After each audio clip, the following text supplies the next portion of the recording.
having spare men all the time at the back. And so I thought Manchester United, or I think they'll be really disappointed with that. As I say, Yoro's got to then push in. There could have been a tackle. Yoro again got a little bit on it, but not quite enough. I mean, fantastic goal from Everton's point of view. They really worked it well, but I think Manchester United outnumbering Everton like they did. It's all right having numbers, but unless you're going to press the ball, unless you're going to make a challenge, unless you're going to get it tight, it doesn't matter if you've got extra numbers. And Manchester United are always safety. They've always got extra players. They play that back three, and half the time they're only marking one man. I often think, it's the easiest job in the world for a defender. You have one man, you've got to mark, with three players, you've got to mark them. And as soon as anyone comes near you, you still don't go even, and close them down. I'd be furious if I was a Manchester United manager. OK, well, let's get a Manchester United reaction. One of those defenders, here he is, Matthias de Ligt. Matthias, what's your reaction to that? I imagine a lot of frustration. Yeah, of course. I think the game says enough. Against 10 men for 70 minutes, conceding a goal, not creating that many chances. Yeah, today was not a good night for us. Why do you think you weren't able to take advantage of having the game against 10 men for such a long time in that match? Yeah, it's always difficult. Obviously, against 10 men, they drop a little bit more. They have 4 guys of 2 meters in the back, so crosses is going to be difficult. I think we lacked the patience to play between the lines, to play on the floor. Instead, I think we crossed a lot of balls, but obviously they are really strong in that aspect. So, but still, then we have to do much more than this. There's been a lot good about Manchester United in recent weeks. It's felt like you've been making real progress. Did tonight feel like a step back from that? I think in all aspects today felt like a step back. Not only the result, the intensity, the focus, the way, I don't know, the way we were fighting for each other, suffering for each other. Today felt definitely like a step back compared to the last weeks. A step back, and probably a step back most didn't see coming, particularly against 10 men at home. No, there's been good vibes at Manchester United over the last, few weeks, and all the messages coming out there. Everyone's happy, and with the performances, with the results, and they were certainly favourites to win the game tonight. And then obviously Everton going to 10 men, you think they're just going to kick on and win the game comfortably. But I think, as the Ligt just said there, they forced too many balls. They were crossing the ball at times when they didn't need to cross it. They stayed a bit more patient and pull Everton out of position. That was a big problem for them tonight, and I would like to see them change the system. I know Luke Shaw and Lenny Yoro were stepping in and trying to add an extra player in midfield, but when you're playing against and you've got one extra player, I think having a more creative player in a natural position, naturally in there, would have made the difference. So yeah, I think Ruben Amorim and the Manchester United players will be very disappointed with tonight's performance. Before the game, in the absence of Šeško and then Cunha, we had a deep discussion about Joshua Zirkzee. Ironically, a couple of headers, in fact, the 3 clear-cut chances in the second half, all fell to him. They did, and he could have scored, but I can't watch him and get excited, I must admit. I mean, Cunha missing today is a big blow. He was the closest to scoring for Manchester United. That's a hell of a save, isn't it? It's a fantastic save, but they're almost resorting to playing like this, Manchester United, just hopeful crosses because he's in there. I mean, if you've got Cunha playing, if you've got Fernandes playing a little bit higher, if you've got a different profile of player up there, you probably don't go, and just knock crosses in all game. And of course, 1 or 2 of them landed on the button, and they could have scored. Of course, they could have. But it's not really how Manchester United want to play. And I always think when you start just lumping the balls in, it almost becomes desperation. And as I say, there are a couple of headers there that went close. But I ask you this: if you were Everton, you were, David Moyes, what are the best aspects of your team? In terms of defensively, especially. I would be rubbing my hands together if someone says, right, as I say, 1 or 2 of them landed on Zirkzee's head. But I just feel that the way Manchester United are playing at the moment, prior to tonight, it's not the right profile of player. He doesn't excite me at all, does Zirkzee? OK, we'll pick that up again in a moment after we've heard from the United manager. Here he is, Ruben Amorim. Ruben, what are your thoughts after that game? I think they were the better team with 11 players or 10, and I felt since the first minute that we were not there with the same. What we need to do in every single moment of the game. If they have 10, let's push the opponent to the final third, to be near any transition, to be focused, really to be focused in the game.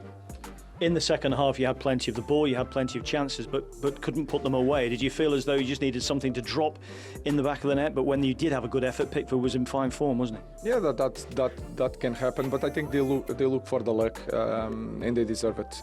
We need to do more.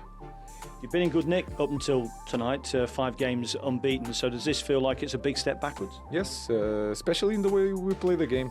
Forget about the results. The results is also really bad, but I'm more concerned with the feeling that I had during the game.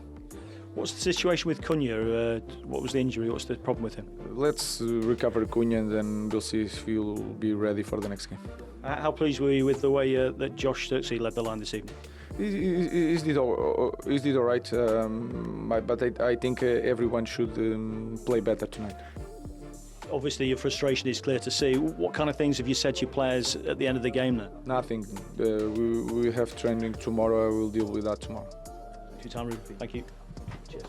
Well, Wayne, you can see how unhappy he is. And the obvious question that fans all want is, after being unbeaten in 5, and like you say, all the positive vibes, why at home against 10 men have they lacked intensity, in the manager's words? Yeah, you don't know. I think you've had a lot of players away on international break as well who are flying back.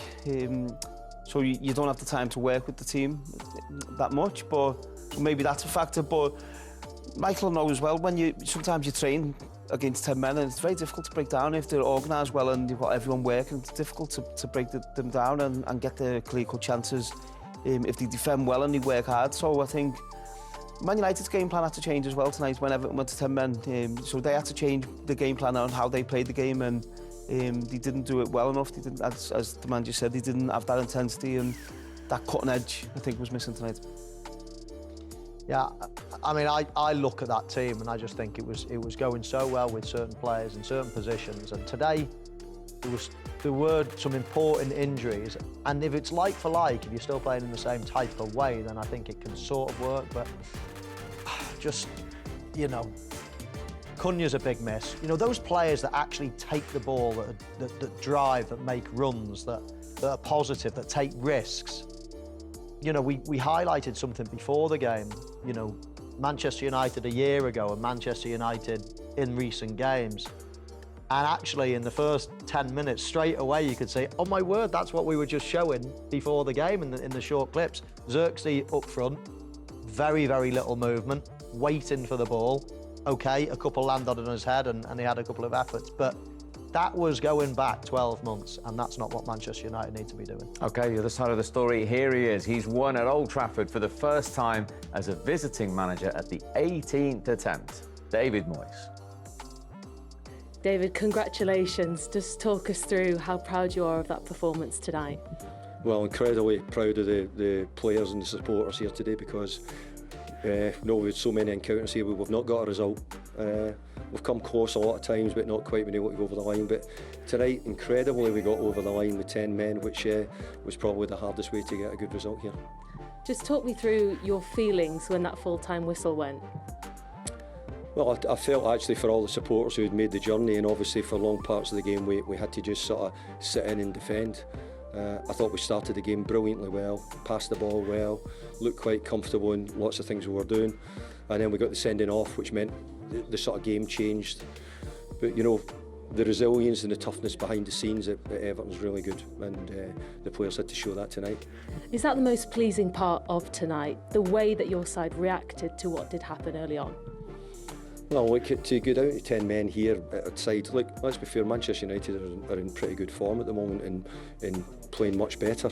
So it was never going to be an easy game for us tonight with 11 players, but to do it with 10 was an incredible job by the players, fantastic. But good goalkeeping, good resilience defensively when we needed it. Boys were brave enough to try and take the ball at the right moment, certainly in the first half. Second half was much harder. But overall, you know, it'd be very hard to fault them for how they played tonight. They were so good. There were two big moments really at the start. The fact that you lost your captain, Seamus Coleman. First of all, how is he? I was surprised because Seamus has played a few games, but just felt a nick in his hamstring. So that was it, and that happened very quickly. So that was a disruption to us as well. And then obviously the sending off as well. So those things happen in football. You have to cope with them. It's not easy at times to cope with them, especially losing a player. They're losing a player through a sending off. But look, the players done a brilliant job tonight in making sure that we got something from the game. What did you make of what happened with the red card? Because we don't see that very often. No, we don't, and I'm surprised. I think if nothing happened, I don't think anybody in the stadium would have been surprised. I thought the referee could have maybe taken a little bit longer to think about it. Maybe just going over and sorting it, had a think about it. I'm sort of getting told the rules of the game means if you slap even your own player or you lift an arm in some way, then you could be in trouble. But you know, there's another side of it. I quite like my players.